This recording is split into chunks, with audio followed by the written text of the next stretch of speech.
when I see, I know leaders when I see them. I also know idiots when I see them. You can imagine the combination of both of them, the disaster it is. If you are a leader and an idiot, it's a disaster, absolute disaster. It is even worse, even more dangerous, if the very people who hold the power in their hands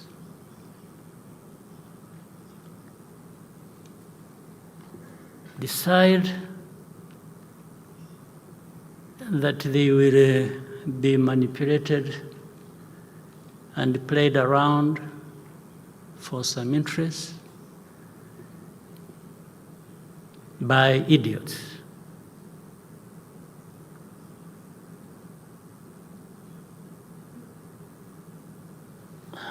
Really, you know, it is. I have had interactions with many of our leaders on the continent.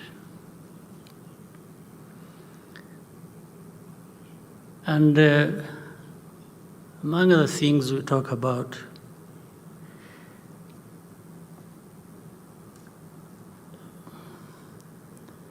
is if we don't take ourselves and what we do seriously, nobody will. Nobody will take us seriously. And we will always remain just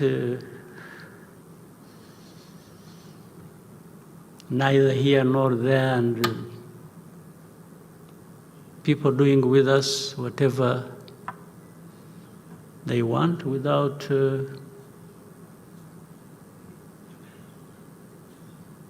any of us asking, I say, why? What is this? And then in the end we start complaining about, oh, you know, this is racism, this is blah, blah, blah, blah. Well, but I think we are the ones who drive ourselves in that kind of situation. There are things we need to be rejecting and doing so openly and without fear or favor. Why? Why can't we do that? Why are we not the kind of people? Why do we even need to have a problem like that one in Eastern Congo, needing a solution from the UN, from some countries? Why? Why can't we? There's no explanation. But at another level, we have a mix of all kinds of things. And that's why we open up ourselves for manipulation. You have seen, or you know, of a so-called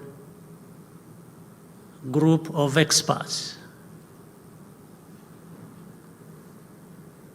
A group of experts, what do? What are they expert in, actually? They're expert in what? You don't need to be an expert in anything. You just have to toe the line of those using you, of those who put you in place, including the very people from whom originate this problem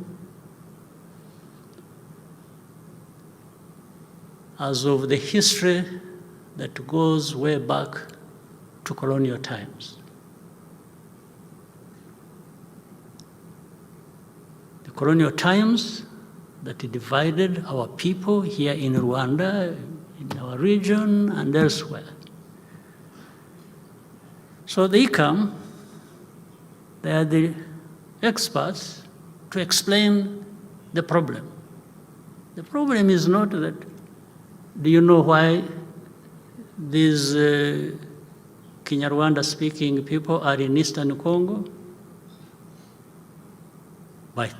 By the way, we have the same situation, let's say, with Uganda. The southwestern part of Uganda has a whole district with a big population of Kinyarwanda speaking. And when I'm talking about Kinyarwanda speaking, I'm not talking about just speaking Kinyarwanda. These are people even who are relatives. There are people in this country, as we speak, who have their uncles, their grandfathers, who live across on the other side of the border, and others who live here in Rwanda. Like, for example, in Uganda, there has never been a problem to do with that district. It has never caused a problem between Uganda and Rwanda.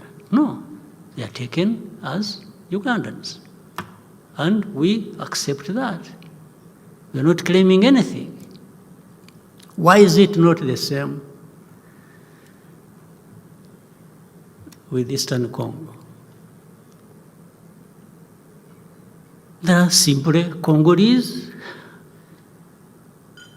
who hail from Rwanda as of history, or whatever other ways they happen to have gone there. It's a fact. So, but if you are going to have an expert who is associated in a wrong way with this history to come and say the problem is something else, not what it is exactly, don't you have a problem? So are you going to be able to address the root cause of this problem when your first thing is to distort the facts and evidence?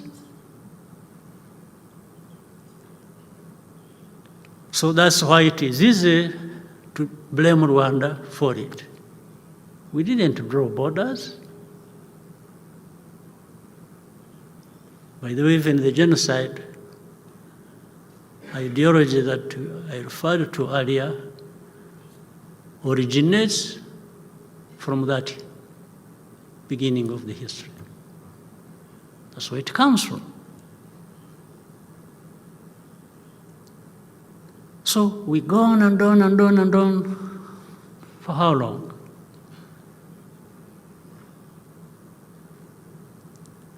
So if you think Rwanda is in Eastern Congo causing problems, would you mind bothering to understand why would Rwanda be in Eastern Congo fighting there? Why? You need to answer that. It will lead you maybe to some of the things you need to address and not to run away from.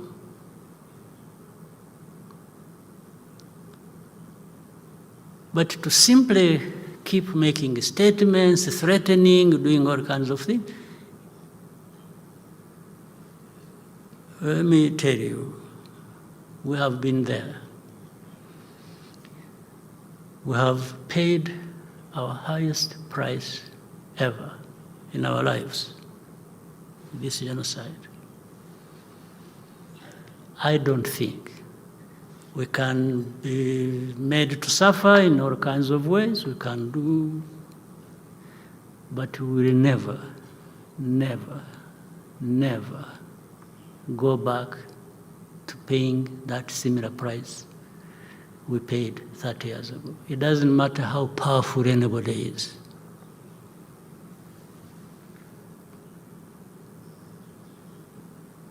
Maybe it will come to a point, if anyone insists on that,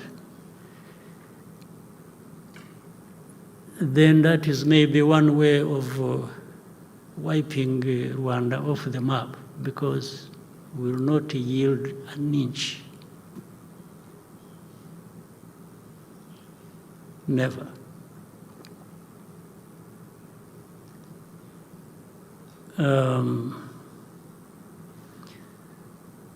But we can work together to look at the causes if we are ready to listen to each other and address that problem the right way. But if there's somebody who is saying, no, me, I don't want to address it that way, I want to address it my way, and says, you see, if you don't allow me to address it my way, I will deny you this, I will deny you that, and I will take it to China, I will take it to Russia, I will take it. And no. But Rwanda is something we can do away with, don't worry. That is called babysitting leaders, and not pushing them to take their responsibility, but it won't work. One way or the other, it will not take us Rwanda back where we started from 30 years ago. No way. I know, of course, there are even some who, after 30 years, are still questioning, what happened?